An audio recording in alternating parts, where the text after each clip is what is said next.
Step 3, establishing a steady posture for meditation. The way he starts this is by referring back to what you've already done. The old saying in speech writing, tell them what you're going to tell them, and then tell them what you told them. You may have heard that. In speech, if you're giving a presentation, I don't know where I heard it, but tell them what you're going to tell them, and then tell them what you told them. So he starts by saying, once you have established a regular time for meditation and have learned to have an internal dialogue with yourself, the third step is to develop a steady and comfortable posture. And we haven't even started posture yet, and we had to do all of that other stuff first. We had to have a regular time and place. We had to show up somewhere. I'll ask people, I meet somebody nowhere near their home. If somebody's here, and I ran into them here, I'll say, imagine that you're in your house, okay? You know the rooms of your house? Yes. What room is your meditation seat in? Well, I don't know. Well, I said, well, pick a room. Well, I don't know. I said, but you have to pick a room. Well, I'll do it when I go home. No, do it now. Just sit there and think of the rooms. You got a room? Okay, I got a room. Which room is it? And I'll say, okay, it's the living room or it's the bedroom. I said, now, in that room, are you going to sit on a chair or are you going to sit on a cushion on the floor? I don't care which. Well, I'll sit on a chair. I said, which chair? I mean, I'm cornering them. Pick a chair. Pick a chair in your mind. Is it a separate chair that you've got around the house, or are you going to go to the store and buy a brand new chair that's only for meditation, or it's going to be one of your dining room table chairs that you're going to put in the bedroom?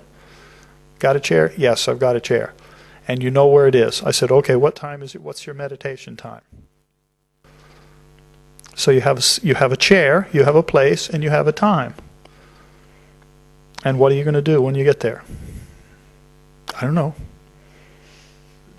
Well, what if you had said, mine, will you be my friend? Well, I could do that. You've got the beginnings of practice.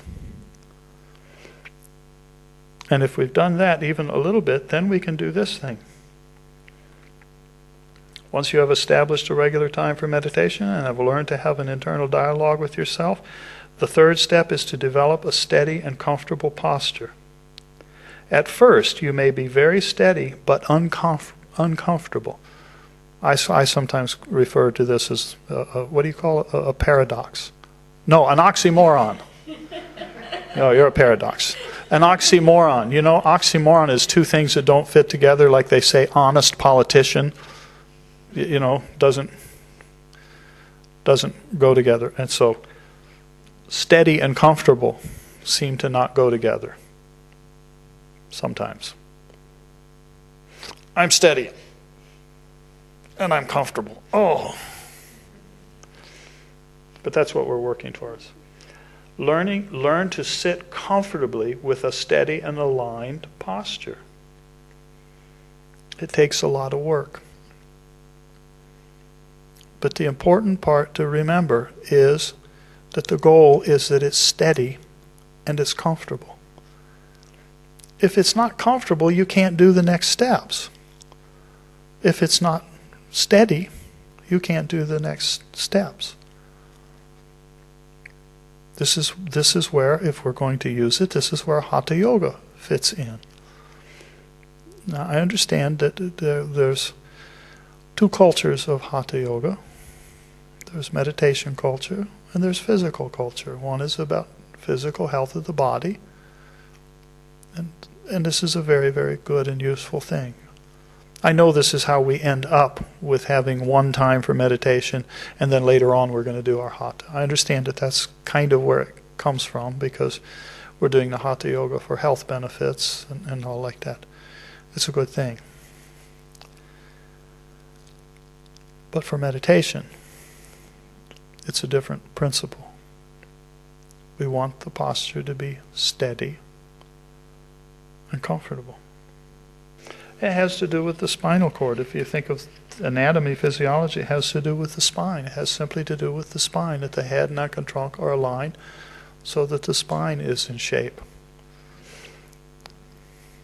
The rest of the body doesn't need to be... And the rest of the body is not causing problems.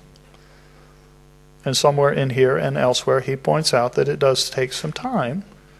It's a simple observation, but a good, useful observation, that sometimes it just takes time for the body to be willing to settle down. So, we're talking about step 3, establishing a steady posture for meditation. And Swamiji talks in here about some of the specific postures. And either here or elsewhere, he makes the point very clearly, a number of times, many times he's made this point, that along the way in his own journey of whatever he went through to make him whoever he is, he discovered later on that legs don't matter, arms don't matter, and that the only thing that matters is that your head, neck, and your trunk are aligned. And so in some sense, it makes almost any posture okay as long as we're getting the head, neck, and trunk aligned. And here, a couple things he points out is that the use of a chair to sit on is acceptable. But he also points out that somewhere along the way, sitting on a chair may not be steady enough. So we want to transition off of a chair and onto the floor. He makes the point that for those who can do it, Siddhasana, the accomplished posture, is the posture to use. He makes the point that the lotus posture is an exercise posture. It's not actually meant to be a meditation posture, because you can't do Mula Bandha so well in that posture. So many postures to practice with, but ultimately the bottom line is that it should be steady and it should be comfortable, and the head, neck, and trunk should be aligned. And so then you just experiment with it and find what works for you, and find people to coach and teach.